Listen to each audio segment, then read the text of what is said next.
வணக்கம் நண்பர்களே. இப்போ முதலமைச்சர் ஐயா விஜய் அவர்களுடைய ஜாதகத்தை பார்க்கலாம்.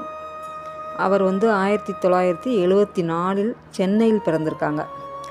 இவர் பிறந்த லக்கணம் கன்னி லக்கணம், கடகராசி. பொதுவாகவே கன்னி லக்கணம் அப்படின்னா கன்னி ராசினாலும் மற்றவர்கள் தன்னை ஈர்க்கக்கூடிய சக்தி அதிகமாக இருக்கும். அதாவது இந்த லக்னமாக இருந்தாலும் இந்த ராசியாக இருந்தாலும் அவங்கள எல்லாருக்கும் பிடிக்கும்.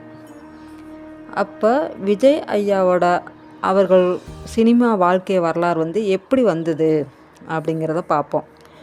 அதாவது லக்னத்துக்கு 5 கூடையவர் சனியாக வருவார், 6 கூடையவரும் சனியாக வருவார். 5ங்கிறது கலைத்துறை, 6ங்கிறது வேலை. அப்போ 5, 6 அப்படிங்கிற சனி 10ல் அமர்ந்து புதன், அதாவது லக்னாதிபதி புதனோடு சேர்ந்து இருக்கும்போது இவர் கலைத்துறைக்கு வருவதற்கு மிகுந்த யோகம் உண்டு. அது மட்டுமல்ல, கன்னி லக்கணத்துக்கு 2, 9 கூடிய சுக்கிரன் ஆட்சி பெற்று 9லேயே கேதுவோட கூடியிருக்காரு. அப்போ சுக்கிரனுக்கும் 4, 11 கூடியவராக சுக்கிரன் வருவார். அதாவது சந்திரனுக்கும். சந்திரன் நின்ற இடத்திற்கு 4 சுகம் அப்படின்னா சுக்கிரன் தான் வருவார். லாபாதிபதியாகவும் சுக்கிரன் தான் வருவார். அப்போ லக்னத்துக்கு லாபத்தில் இருந்து சந்திரன் இருப்பதுனால, செவ்வாயோடு சேர்ந்து இருப்பதுனால அவருக்கு மிகுந்த யோகம் உண்டு. அதனால் லக்னத்திற்கு பாக்கியஸ்தானத்திலும் சந்திரனுக்கு லாபஸ்தானத்திலும் இருப்பது மிகப்பெரிய ஐஸ்வர்யத்தை கொடுக்குது. அதாவது 3ஆம் இடத்தில் ராகு உச்சம் பெற்று இருப்பதால் ராகுவிற்கு வீடு கொடுத்த சிரேக ஸ்தானாதிபதி செவ்வாய். அந்த செவ்வாய் சந்திரனோடு சேர்ந்து நீசபங்கம் ஆயிடுது. அதனால் இவர் கலைத்துறையில் பெரிய இடம் பிடிச்சிருக்காரு. அப்போ சனி திசையில் குருபித்தி காலங்களில் 1983 குழந்தை நட்சத்திரமாக சினிமாவில் அறிமுகமாகிறாரு. அப்புறம் லக்னாதிபதி புதன் 10ல் ஆட்சி பெற்று இருப்பதால் நடிப்பே அவருக்கு தொழிலாக அமைஞ்சிருக்கு. சுக்கிரனுக்கு 2ல் புதனும் சனியும் சூரியனும் இருப்பதனால எந்த தொழிலுக்கு போனாலும் இந்த ஜாதகம் ஜெயிக்கக்கூடிய ஜாதகமாக தான் இருக்கும்.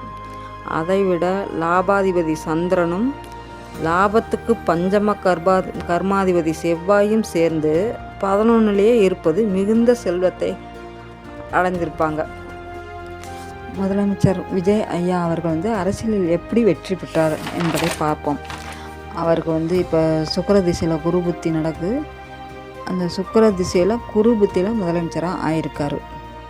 அப்போ சுக்கிரனுக்கு குரு புத்தி ஆகாது. இருந்தாலும் சுக்கிரனுக்கு 10ல் கேந்திரத்தில் குரு இருப்பது மிகவும் சிறப்பு. சுக்கிர திசை குரு புத்தியில் அவர் ஜெயிச்சிருக்காரு அப்படின்னா அந்த சூரியன் ஆளுமைக்கு உண்டான கிரகம். சனி மக்கள் மனதில் நிற்பதற்கு உண்டான கிரகம். அப்புறம் புதனும் கூட நின்று 10ல் இருப்பதாலும் அந்த 10ஆம் இடத்தை குரு பார்ப்பதுனாலும் இவ்வளோ பெரிய முதன்மையான இடத்திற்கு அவர் வந்திருக்காரு. பெரும்பாலும் அரசியல் துறை அப்படின்னாவே சூரியன் தான் ரொம்ப பலத்தோடு இருப்பார். பலத்தோடு இருந்தால் மட்டும்தான் ஜெயிக்க முடியும். அப்போ 12ஆம் இடத்து அதிபதியான சூரியன் அவர் வீட்டுக்கு லாபஸ்தானத்தில் இருக்கார். அதாவது லக்னத்துக்கு 10ல் இருக்கிறார். சூரியன், புதன், சனி இந்த 3 கிரகமும் திருவாதிரை நட்சத்திர காலில் இருக்குது. அந்த திருவாதிரை நட்சத்திரம் ராகுனுடைய நட்சத்திரம். அந்த ராகு லக்னத்துக்கு 3ல் இருந்து மறைந்து 10ஆம் இடத்திற்கும் 6ல் மறைந்து இருப்பதனால அந்த நிறைந்த பலனை கொடுத்துருக்கிறாரு ராகு. அப்புறம் சுக்கிரனோட கேது சேர்ந்து இருக்குது. அப்போ சுக்கிர திசை நடக்குது, கேதுவும் கூடி இருக்குது. அப்போ இவர் வாழ்க்கையில் நிறைய தடைகளை சந்தித்து தான் ஜெயித்து முதல்வராக ஆயிருக்காரு. லக்னாதிபதியும் 10க்கு போயிட்டார். அப்போ சூரியனோட கூடி இருப்பது ஒரு பெரிய சிறப்பு. அதே மாதிரி 3, 8 கூடைய செவ்வாய் ஒரு பதவி பிரமாணம் எடுக்கக்கூடிய அளவுக்கு நீசமாக இருந்தாலும் சந்திரன் ஆட்சி பெற்று இருந்து ஒரு நீசபங்கம் ஆயிருக்கு. செவ்வாய் வந்து அவர் 2 வீட்டுக்கும் மறையாமல் சந்திரனோட கூடி இருப்பது மிகுந்த யோகத்தை கொடுக்கக்கூடிய ஜாதகமாக இருக்கும்.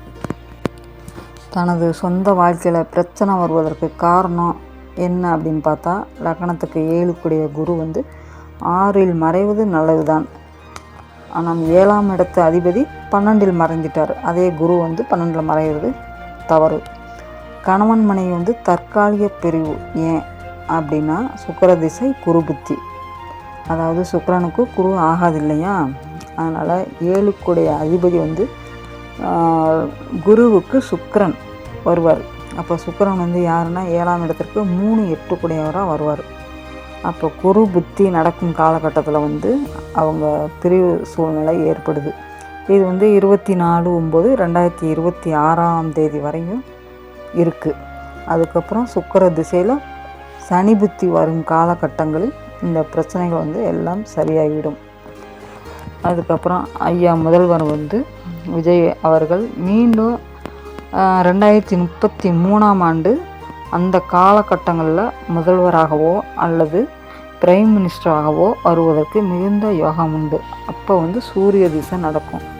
சூரிய திசை மிகுந்த பலன், மக்கள் செல்வாக்கு இன்னும் அதிகப்படுத்தக்கூடிய அளவிற்கு யோகம் உள்ள ஜாதகம்.